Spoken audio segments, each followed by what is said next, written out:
Hi, today I'm going to talk a little bit about what's called principal stresses. What are principal stresses?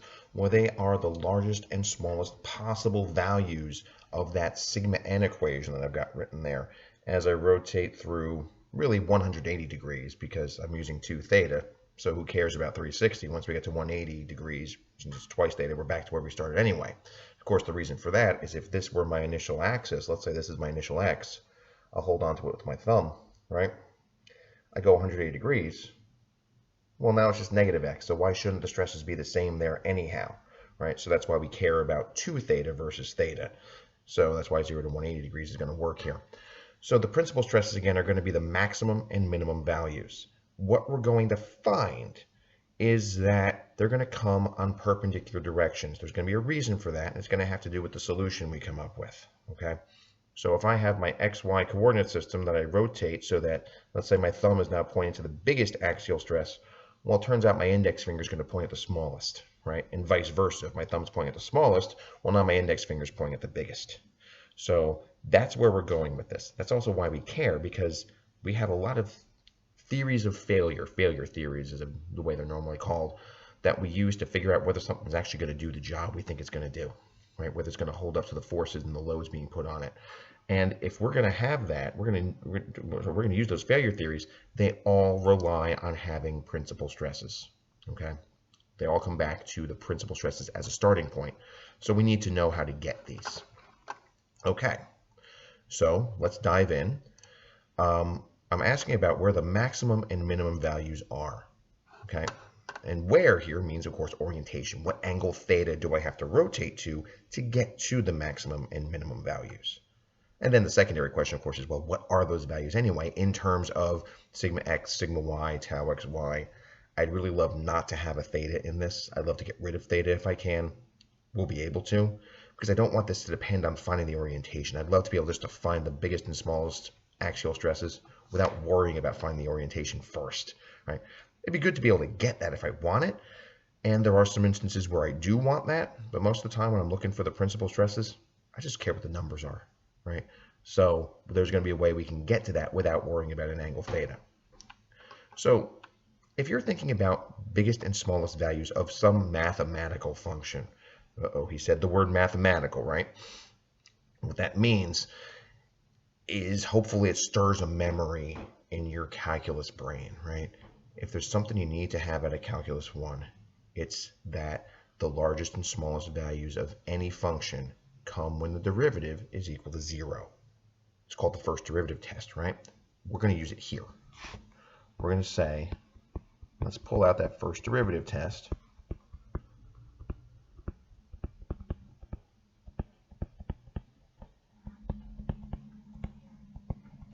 We want to figure out the value of theta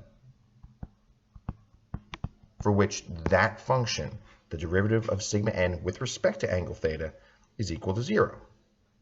And we're going to give that theta a special name in a few minutes. But for now, let's just leave it as theta. So let's take a derivative.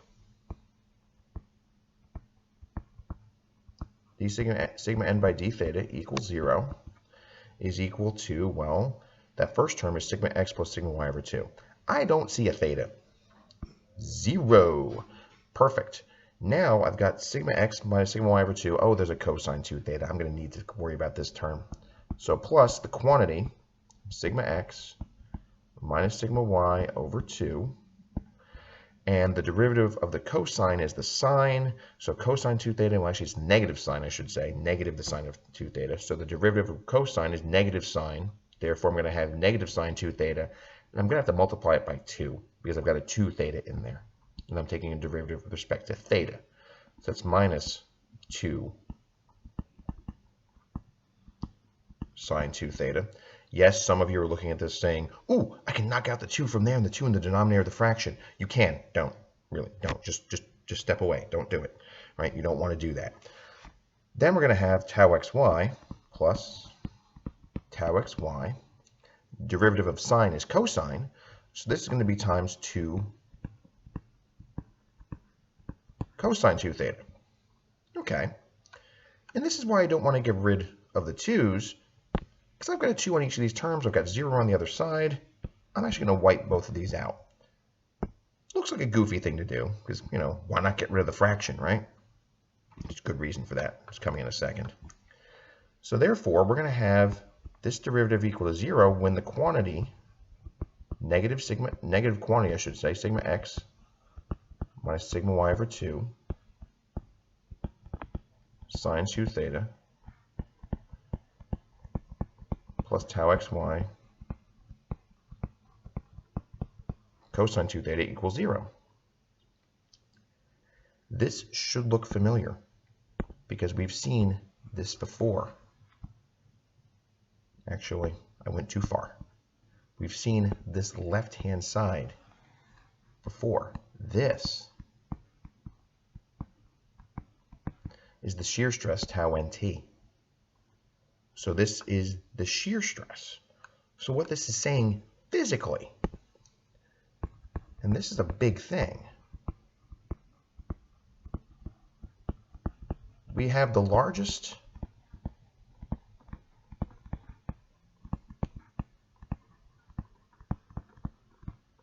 and smallest normal stresses when the shear stress is 0.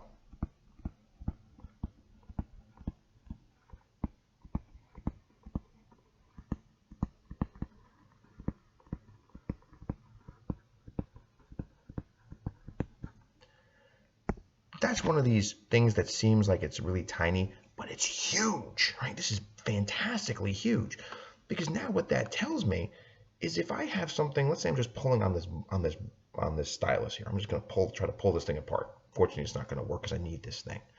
But I'm pulling on this. If my x-axis is my thumb and my y-axis is my index finger, my z-axis is coming towards you, I know that I don't have any shear stress in that XYZ coordinate system. All I have is the axial stress, force divided by area. I'm looking at the principal stresses. Done. The math that follows, I don't have to do it, right?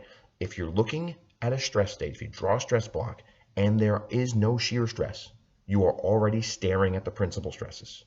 There's math that comes after this. You can do that math if you have to. If you have a shear stress on your original setup, then yes, you have to. But if you're not looking at a shear stress, you don't have to do this stuff. If you don't have a shear stress, you're already looking at the biggest and smallest possible axial stresses. Done. End of story. That's huge, right? So now, let's try to figure out this angle, right? And we're going to call this angle theta sub p. Very creative. P for principal, right?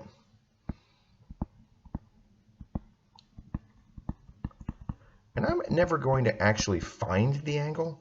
I'm going to write an equation for the tangent of the angle. Because let's remember that the tangent is equal to the sine over the cosine, right? Remember that tangent of theta, or in this case, tangent of 2 theta p, is going to equal the sine of 2 theta p divided by the cosine. How does that help? Well, I'm going to take this negative sigma x minus sigma y over 2 term, bring it to the other side, knock out the negative so we don't have to deal with it, divide both sides by the cosine of 2 theta. That's going to give me sine over cosine on the one side. It's going to give me just tau xy on the other. And then I'm going to divide by sigma x minus sigma y over 2. And that's going to give me tangent 2 theta p equal to some stuff, which again, I'm going to write in what looks like a slightly goofy way. Okay, so the tangent of 2 theta p is equal to tau xy divided by the quantity sigma x minus sigma y over 2. And that's that. Okay, so that gives me the tangent of my angle that I'd have to rotate through, twice the angle I should say, to get from my initial coordinate system to where those biggest and smallest stresses lie. Okay, I've written it this way because it's going to help us in a few minutes, right? You're probably tempted to look at that 2 in the denominator of the denominator and flip it up to the numerator because that's what your math teacher told you could do. And I agree, yes, you can do that. I'm just saying we don't want to right now. So this is great that we have the orientation. What I really want again is the value of that principal stress. So okay.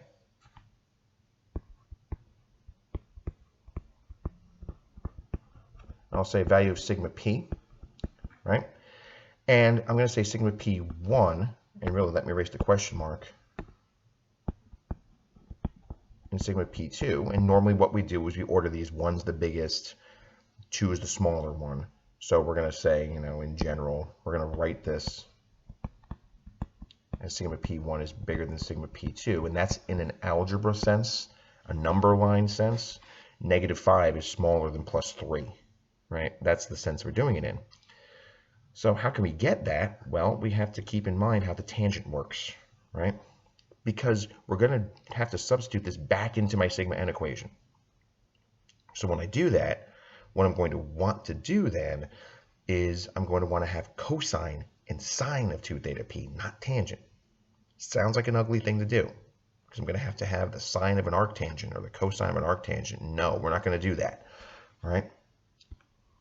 How to handle theta p? I can draw a triangle, right? That's a right angle at the corner. If that angle's 2 theta p, tangent is opposite over adjacent. Therefore, tau xy must be my opposite side. Sigma x minus sigma y over 2 must be my adjacent side. If I call that hypotenuse length r, well, r has to equal square root sigma x minus sigma y over 2 squared plus tau xy squared. Okay. Not great, not bad. But what I can say then is the cosine of that angle is the adjacent side divided by r, and the sine of the angle is the opposite side divided by r, and maybe this will get nicer. It will. It's going to take a few minutes, right? So therefore, sigma p1, what we do is we put in the value of theta p, or 2 theta p, depending on how we do it, and we use the cosine and the sine of it, right? We're going to have sigma x plus sigma y over 2, and this is just going to be the sigma n equation, plus the quantity sigma x minus sigma y over 2. I'm going to switch over to blue, because I'm going to write the cosine in blue. The cosine is the adjacent side, right? Sigma x minus sigma y over 2 divided by the hypotenuse, r. Okay, well, it looks better than the cosine of an inverse tangent. It doesn't look great yet.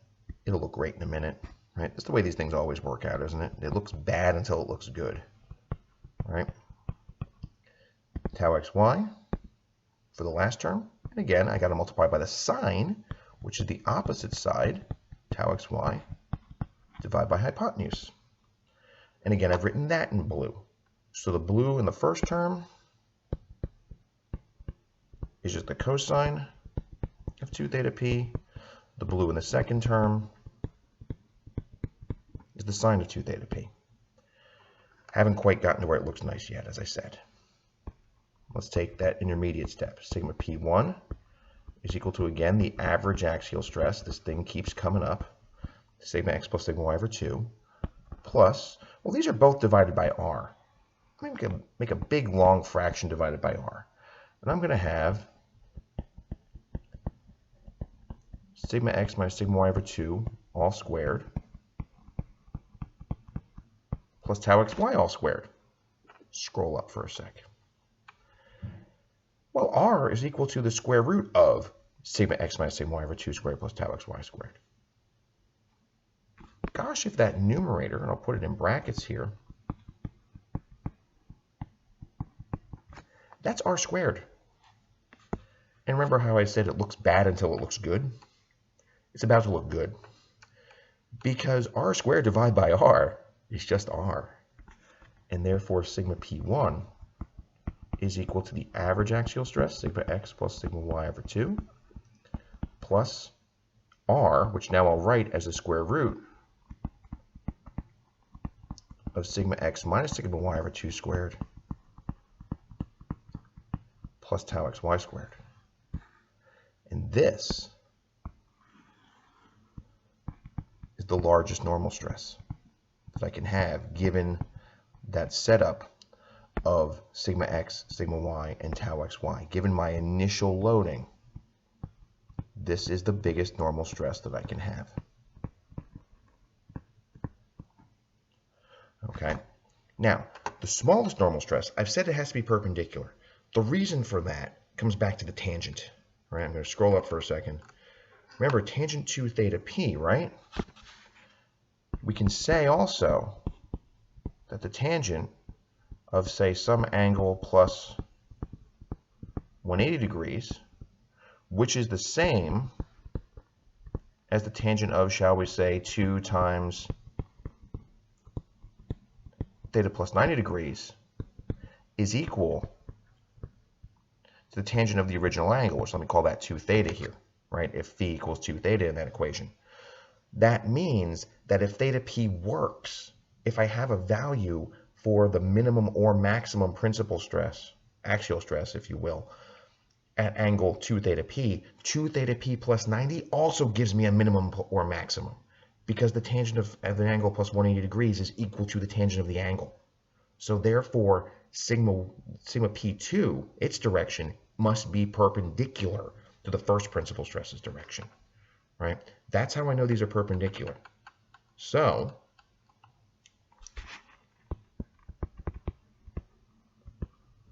since sigma p2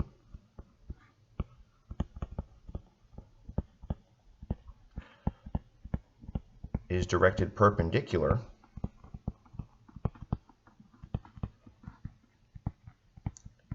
to sigma p1, and that's a dot, dot, dot, one of those ellipses at the end. Let me just use the sigma t equation that I had from last time that I haven't repeated here. Remember, I had sigma n and sigma t. The difference was that sigma t, instead of being the average normal stress plus that difference times cosine of 2 theta plus tau xy sine of 2 theta, there were minuses instead of pluses. That's the only difference that we had. So therefore, sigma p2 is equal to the average axial stress, sigma x plus sigma y over 2, minus the quantity sigma x minus sigma y over 2. And again, here comes cosine of 2 theta. Sigma x minus sigma y over 2 divided by r. And again, now we're going to go minus tau xy times the sine of 2 theta. Tau xy over r. And you might be seeing where we're going to wind up here, because it is actually a very beautiful place, right? Sigma p2 is equal to the average axial stress again. Sigma p2, right, is equal to the average axial stress, sigma x plus sigma y over 2, minus sigma x minus sigma y over 2 squared plus tau xy squared over r. And the reason why we now have a plus on the tau xy, of course, is we had a minus on it on the line above, but we have a minus outside the whole fraction, right? So therefore, I've got to make it plus inside the fraction. Again, that's r squared. And therefore, sigma p2 is equal to sigma x plus sigma y over 2 minus the square root sigma x minus sigma y over 2 quantity squared plus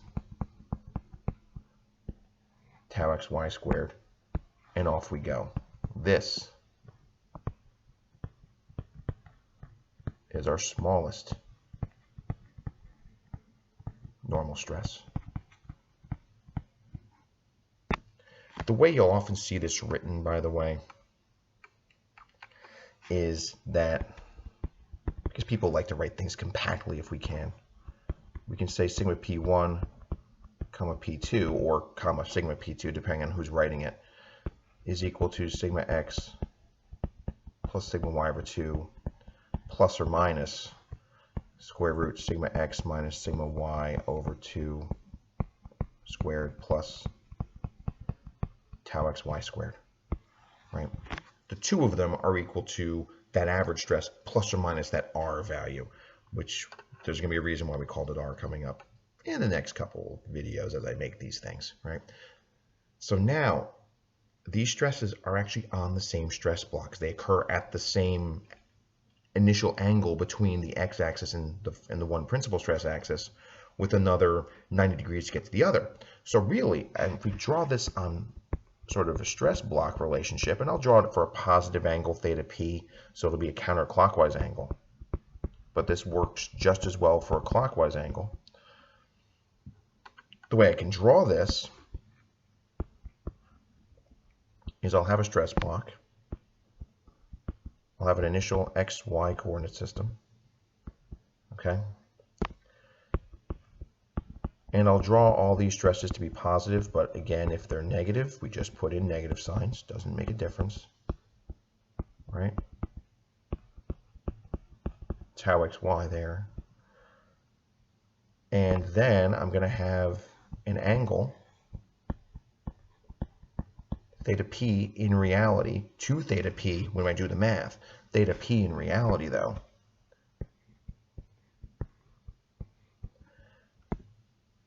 at which I'm going to have the principal stresses, and I'll draw them as sigma p1 and sigma p2 along axes that I'll call p1 and p2. I'm going to make an assumption here. This does make an assumption whether we realize it or not. This assumes that sigma x is bigger than sigma y. Because as it happens, and this is how it looks in reality, I've got sigma x, sigma y, and tau xy here. I rotate. Now I've got sigma p1 and sigma p2. Notice I don't have any shear stress because I can't. I've got the principal stresses. Shear stress can't exist. It's not there.